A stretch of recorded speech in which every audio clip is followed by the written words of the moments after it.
गरीब की उड़ान। धर्मपुर नाम के गांव में एक राजू नाम का लड़का रहा करता था। वो जन्म से ही अनाथ था, इसीलिए उसको खुद का गुजारा खुद ही करना पड़ता था। राजू हर रोज भीख मांगकर अपना गुजारा किया करता था। एक दिन राजू के मन में विचार आता है, अगर मैं प्लास्टिक की बोतल जमा करके बेचूं तो मुझे पैसे मिल जाएंगे। ऐसा मन में सोचकर राजू प्लास्टिक की बोतल जमा करने लगा। कभी बस्ती में जाता तो कभी रेलवे स्टेशन पर चला जाता और बहुत सारी प्लास्टिक की बोतल लाकर दुकानदार को बेचकर पैसे जमा करता था। एक दिन राजू रेलवे स्टेशन पर बोतल जमा कर रहा था, तभी एक औरत एक बच्ची को लेकर वहाँ से चली जा रही थी।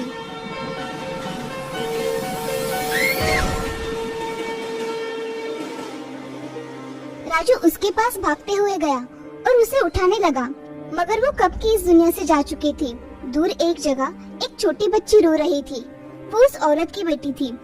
उसे देखकर राजू को खुद का जीवन याद आ गया, क्योंकि वो भी एक अनाथ था। फिर राजू मन में कुछ सोचकर उस बच्ची को उठा लेता है और उसे अपने घर लेकर चला जाता है। उसके घर जाते ही राजू उसे शांत कराता है और उसे कुछ खाने के लिए दे देता है। तभी राजू उससे पूछता है, तुम्हारा नाम क्या है? मेरा नाम शिवानी है। भूख लगने की वजह से शिवानी जल्दी जल्दी खाना खा रही थी। तभी शिवानी राजू को आवाज देती है, भैया मेरा हो गया। ये शब्द सुन राजू का दिल भर आया। आज उसकी जिंदगी में कोई था जिसने उसे भाई कहा था। तभी से राजू ने मन ही मन ठान लिया कि अब से इस लड़की की जिम्मेदारी मेरी है। मैं मेरी बहन को अच्छा पढ़ाऊंगा और उसे उसके पैरों पर खड़ा करूंगा। ऐसा मन में सोचकर राजू शिवानी से, शिवानी, तुम्हारे घर में कौन कौन है? माँ के सिवा कोई नहीं भैया। शिवानी, आज से तुम मेरे साथ रहोगी। हाँ भैया, मैं तुम्हारे साथ ही रहूंगी। ये बातें शिवानी के मुंह से सुनकर राजू बहुत खुश हो गया था। आज वो अनाथ नहीं था, उसकी जिंदगी में उसकी बहन आ गई थी। उसके जीने को जैसे मकसद मिल गया था। अब राजू हर रोज बाहर प्लास्टिक जमा करने के लिए जाता था और शिवानी घर पर रहा करती थी। अब राजू भी छोटे मोटे काम कर लिया करता था। ऐसे ही दोनों के दिन गुजर जाया करते थे। अब एक दिन राजू शिवानी को लेकर खाने का सामान लाने के लिए दुकान में गया।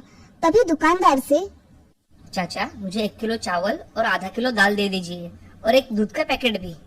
दुकानदार राजू को सारी चीजें दे देता है और राजू उसे पैसे देकर घर जाने के लिए निकलता है। तभी शिवानी एक जगह देखते हुए दिखाई देती है। वो स्कूल के बच्चों को देख रही थी। उसे ऐसे देख राजू उससे कहता है कि, शिवानी, क्या तुम स्कूल जाना चाहती हो? हाँ भैया, मैं पढ़ना चाहती हूँ। ठीक है शिवानी, मेरे पास थोड़े पैसे जमा हो जाएंगे ना, तब मैं तुम्हारा स्कूल में दाखिला करवाऊंगा। सच में भैया? मैं भी स्कूल जाऊंगी। हाँ शिवानी। अब दोनों घर चले जाते हैं। तभी राजू जल्दी जल्दी चूल्हे पर खाना बनाता है और दोनों खाना खाकर सो जाते हैं। अब राजू जब उठता है तो उसके दिमाग में पैसे कहाँ से लाऊं ऐसे विचार आते हैं। राजू घर से बाहर निकलता है और चलते चलते एक दुकान के सामने आ जाता है। वहाँ एक बोर्ड पर लिखा था, काम के लिए लड़का चाहिए। ये देख राजू उस दुकान में चला जाता है। राजू दुकानदार से, साहब, आपके यहाँ काम करने के लिए कोई लड़का चाहिए था?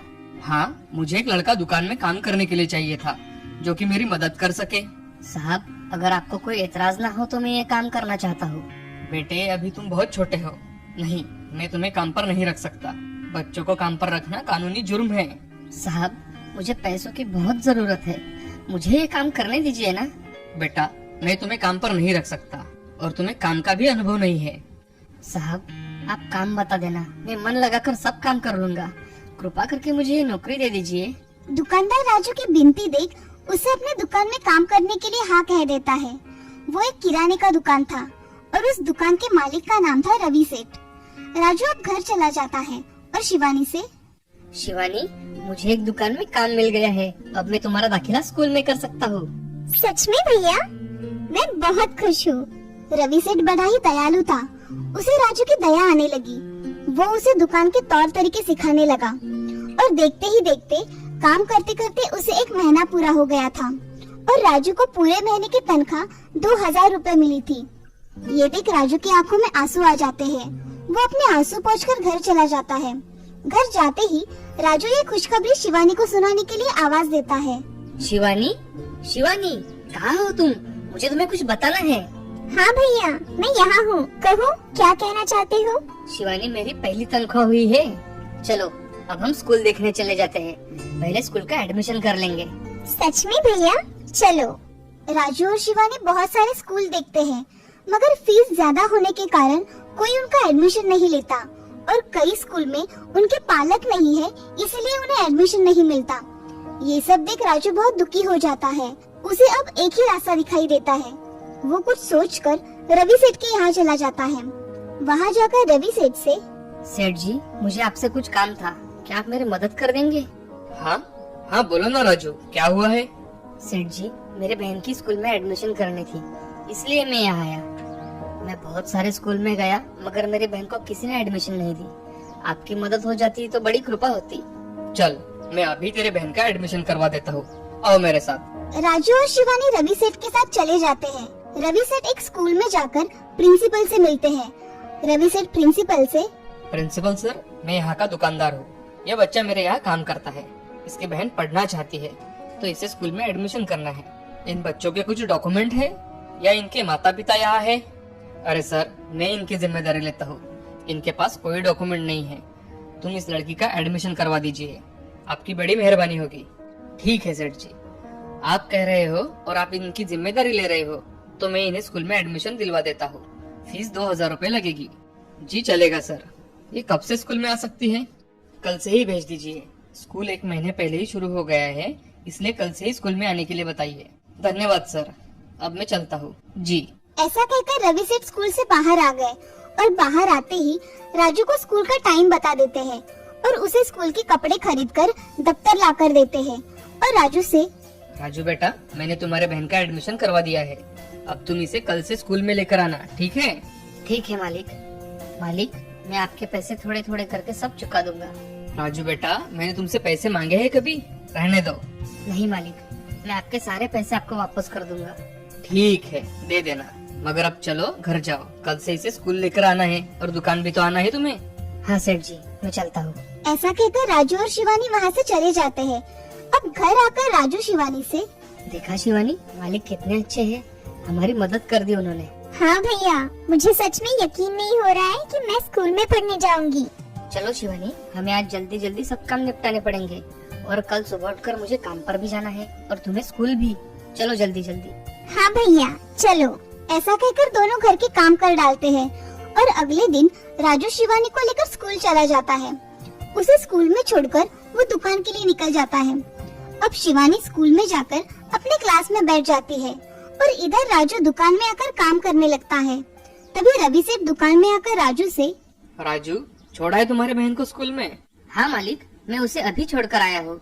अच्छा राजू, क्या तुम पढ़ाई नहीं करना चाहते? मैं भी पढ़ाई करना चाहता हूँ, मगर मेरी बहन पहले पढ़ेगी, बाद में मैं पढ़ूंगा। कितने अच्छे विचार है तुम्हारे। अगर तुम चाहो तो तुम भी स्कूल जा सकते हो। मैं अगर स्कूल में चला जाऊंगा तो दुकान में काम कौन करेगा मालिक? तुम ही काम करना। दुकान से जाने के बाद रात के स्कूल में तुम पढ़ सकते हो। सच में मालिक, ऐसा हो सकता है? हाँ राजू, मैं तुम्हारी एडमिशन रात के स्कूल में कर दूंगा। मालिक, मैं आपका शुक्रिया कैसे अदा करूँ, मुझे यही समझ में नहीं आ रहा। मगर मालिक, इतने पैसे मैं कहाँ से लाऊंगा? मेरे पास इतने पैसे नहीं है। तेरे पास जब पैसे आएंगे ना, तब लौटा देना, ठीक है? ये सब बातें सुन राजू की आंखों से आंसू निकल आते हैं। वो रवि सेठ के पैर पड़ के उनसे आशीर्वाद लेता है और बोलता है कि मालिक, इस दुनिया में हमारे बारे में किसी ने नहीं सोचा, मगर आपने हमारे लिए इतना सोचा, यही बहुत है मेरे लिए। अब बातें ही करेगा या काम भी करेगा?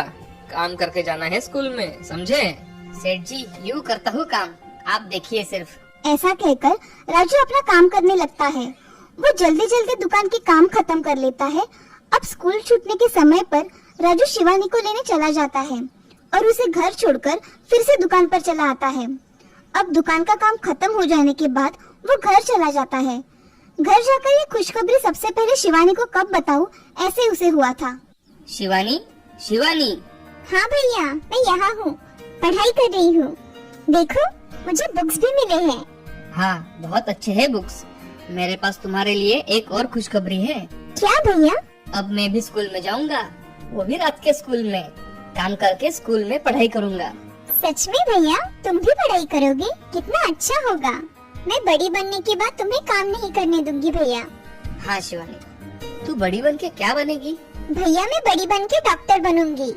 बहुत अच्छे मेरी बहना, तू खूब पढ़ाई कर, बाकी का सब मैं देख लूंगा। चल अब हम खाना खाते हैं और मैं स्कूल जाकर आता हूँ।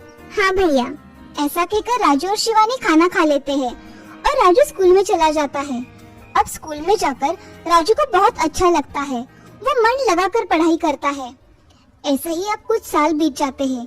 राजू 12वीं कक्षा पास कर लेता है और शिवानी 9वीं कक्षा की पढ़ाई पूरी कर लेती है। राजू को 12वीं कक्षा में अच्छे मार्क्स मिलने की वजह से उसे किसी भी कॉलेज में एडमिशन मिल रहा था। अब राजू इंजीनियरिंग करना चाहता था, मगर पैसों की वजह से वो डिग्री कॉलेज में एडमिशन कर लेता है। राजू अब कॉलेज में जाया करता था। उसी के साथ राजू अब दुकान भी पूरी तरह से संभाल रहा था। रवि सेठ को अब राजू पर पूरा भरोसा हो गया था, इसीलिए रवि सेठ ने एक और दुकान खोलकर वो दूसरी दुकान चलाते थे और ये दुकान राजू संभाला करता था।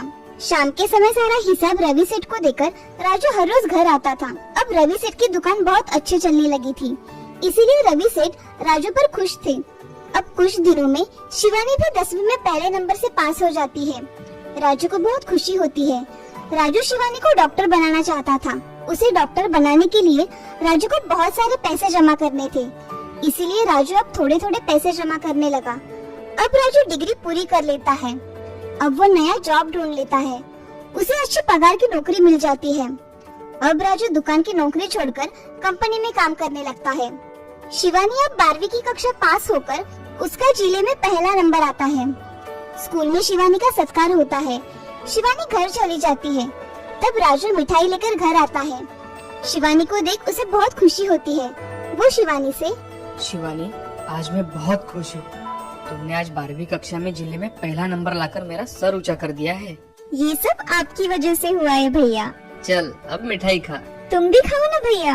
कुछ महीनों बाद शिवानी का एडमिशन MBBS के लिए हो जाता है। अब कुछ साल ऐसे ही बीत जाते हैं। शिवानी अब डॉक्टर बन जाती है और एक अच्छी हॉस्पिटल में जॉब भी कर रही है। राजू रवि सेठ को ये खुशखबरी देने के लिए उनके दुकान में चला जाता है। मालिक, कहाँ हो मालिक? आओ राजू, कैसे आना हुआ आज? मालिक, शिवानी डॉक्टर बन गई है, इसलिए आपको मिठाई देने आया था। ये बहुत अच्छा हुआ है राजू, आखिर तुम्हारा सपना पूरा हो ही गया। हाँ सेठ जी, ये लीजिए मिठाई। ऐसा कहकर राजू सेठ जी के हाथ में मिठाई का बॉक्स रख देता है और जाने के लिए निकलता है। तभी सेठ जी चक्कर आकर गिर जाते हैं। उन्हें देख राजू उन्हें उठाने की कोशिश करता है, मगर वो बेहोश हो जाते हैं। राजू उन्हें जल्दी हॉस्पिटल में लेकर जाता है। शिवानी उन्हें देखकर बताती है, भैया इन्हें हार्ट अटैक आया है, अभी ऑपरेशन करना पड़ेगा, इनके घर वालों को बताना पड़ेगा।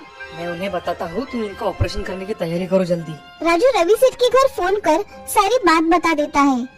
थोड़ी देर बाद उनकी पत्नी और उनका बेटा वहाँ आ जाता है। अस्पताल में उनका ऑपरेशन होता है। ऑपरेशन होने के बाद उनके पास उनकी पत्नी, बेटा, राजू और शिवानी थी। अब रवि सेठ को होश आ जाता है। अब आपको ठीक लग रहा है? हाँ डॉक्टर, अब मुझे ठीक लग रहा है। आप अब आराम कीजिए। राजू, मैं इस अस्पताल में कैसे?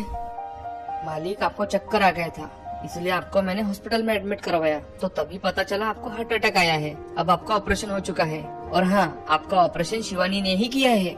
राजू, तुम्हारा बहुत बहुत धन्यवाद। तुम दोनों ने मेरे लिए कितना किया। सेठ जी, आपने जो हमारे लिए किया उसके बदले में ये तो कुछ भी नहीं है। मैं आपके ठीक होने तक दोनों दुकान संभाल लूंगा, आप चिंता मत कीजिए। आपने हमारे लिए जो किया है वो तो हम बता भी नहीं सकते। आप हमारे भगवान हैं सेठ जी। आप आराम कीजिए। किसी भी चीज की कोई जरूरत हो तो मुझे आवाज दे देना। रवि सेठ अपनी पत्नी शीला से, देखा शीला, इन बच्चों ने मेरे लिए कितना किया है। हाँ जी, इन बच्चों ने हमारे लिए बहुत किया है। मैं तो इनका शुक्रिया कर रही थी, तो बोलते हैं कि अपनों से कोई शुक्रिया कहता है क्या। हमें आज एक और बेटा और बेटी मिल गई जी। हाँ शीला, तुम सही कह रही हो। आज से हम इन दोनों को हमारे घर में रहने के लिए बुलाएंगे। हम एक परिवार बन के रहेंगे। आपने मेरी मन की बात कह दी जी। राजू, तुम और शिवानी मेरे घर हमेशा रहने के लिए आ सकते हो, मेरा बेटा और बेटी बन के। ये सब बातें सुन राजू और शिवानी की आंखें भर आई। उन दोनों को आज परिवार मिल गया था।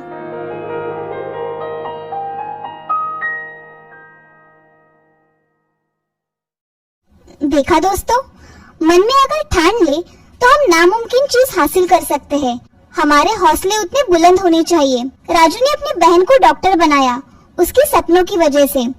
गरीब होने से कुछ नहीं होता, हमारे इरादे बुलंद होने चाहिए। इरादे अगर बुलंद हो तो हमें हमारी उड़ान जरूर मिल जाती है और उस मंजिल तक पहुंचने का रास्ता भी मिल जाता है।